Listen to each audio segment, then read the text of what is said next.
Senator Bromberger. Thank you, Madam Chair. Senator Clemens, one of the questions I have is kind of around enforcement. How do you plan on enforcing this bill? In a lot of the statutes, I think all the statutes I read, if there is a penalty, it'll say Class B felony, but I don't think it goes on to refer, and you in a judicial committee would know this better than I, but I don't think it goes on to refer how it's going to be enforced. That would be placed into the statute if this passed, and we'd put it in the appropriate area of where that penalty would fall. Madam Chair. Continue. Yep, sorry. My other question is that you're talking about DNA tests. I'm not going to try to manipulate name. Everybody understands DNA. Is that it sounds like that's going to require a lot of testing, and those type of tests are rather expensive. So I'm assuming there's going to have to be a lot of money put towards this as well for that enforcement, because those tests are not easy and to do. So I'm just curious on how you plan on compensating for that. A DNA test, I'm not aware of what the actual cost is. It's a blood draw, and they do the test for the DNA and that. Excuse me. Oh. I'm with the business. Okay. Sorry. Thank you. This is not what you're doing. All right. That's all right. Thank you. I'm sorry. Please continue, Senator. Okay, Madam Chair, Senator Baumberger. It's a simple blood draw. I don't know how expensive the test for DNA is. I do know that the determinant of X and Y chromosomes in the blood to determine DNA is one of the, to determine whether you're male or female is probably the simplest test of a DNA. Continue. Thank you, Madam Chair.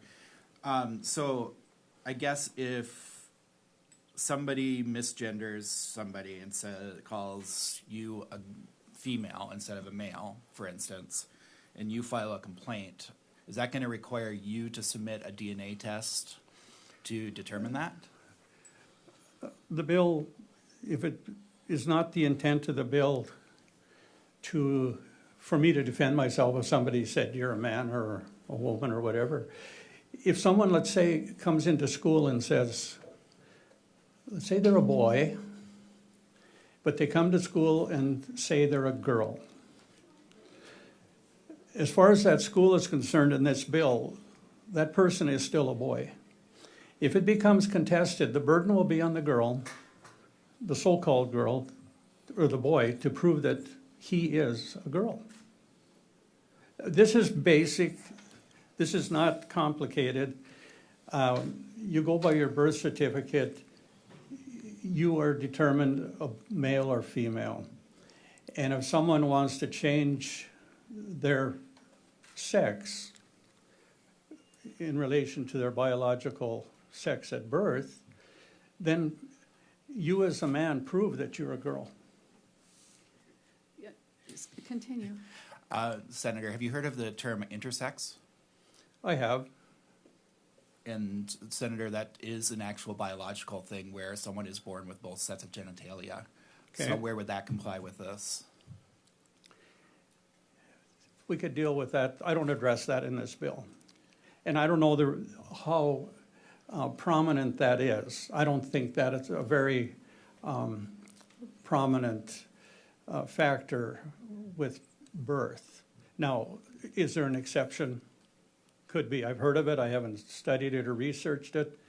But you know what? If that's the case, then you have your DNA tested, and we'll determine what you are. And I say that out of respect. I do.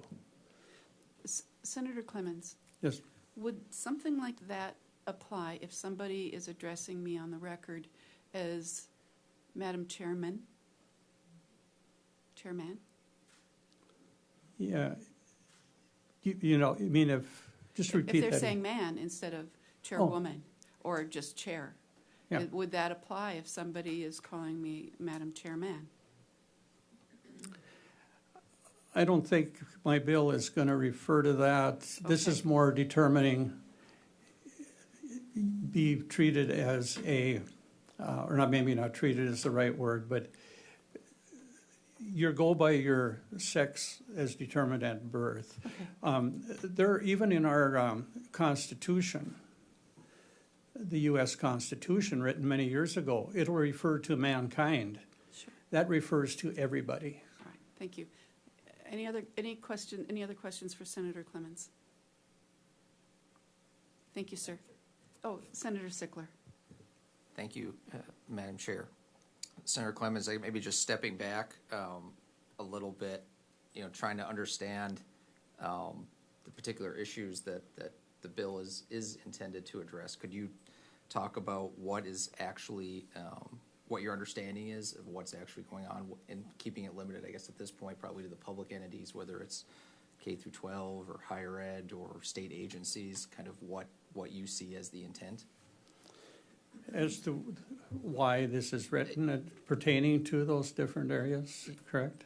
Madam Chair, yes, kind of what are the circumstances that are occurring for the public entities in North Dakota that the bill is meant to address? Okay, Madam Chair and Senator Sickler, we know we have it in our schools.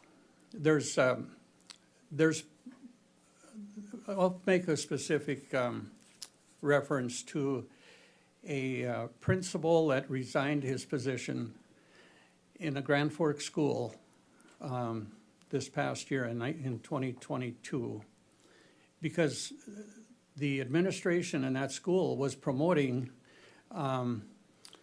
transgenderism and other things. So here's my point.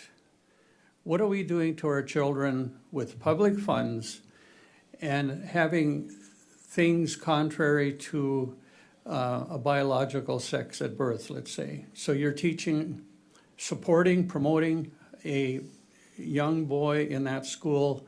It's okay if you think you're a girl. That is not truth, which I've mentioned. We know what truth is. We talk about confusing our youth today.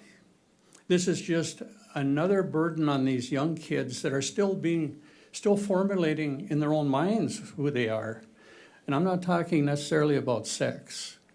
They're determining who they are, where are they going in life, and then we put this on them. This is not, I don't believe there's any place for it, but especially for a minor, and especially in our school system, this is not for our schools to be involved in.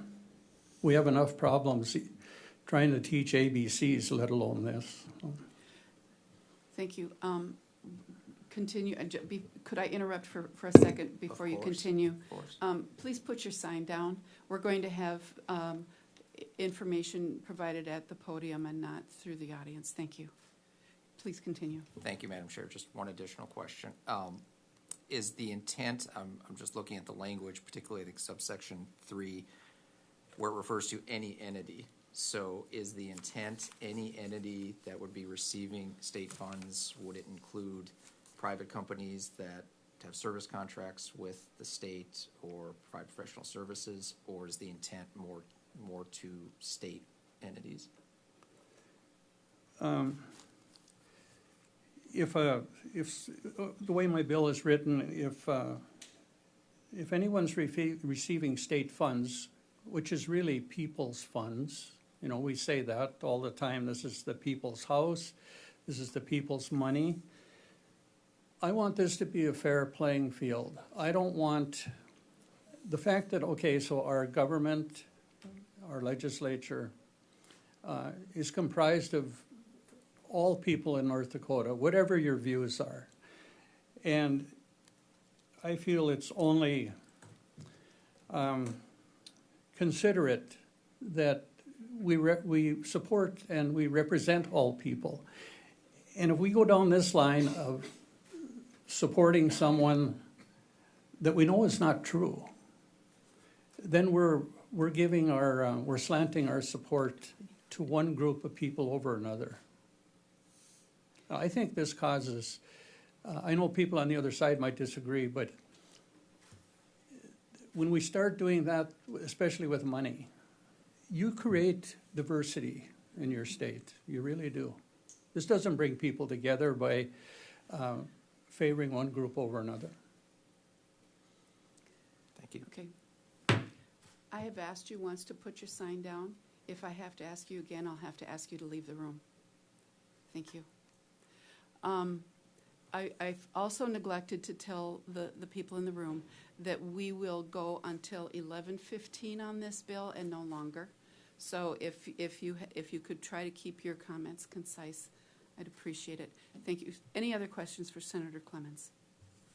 Thank you very much. Any other testimony in support of 2199?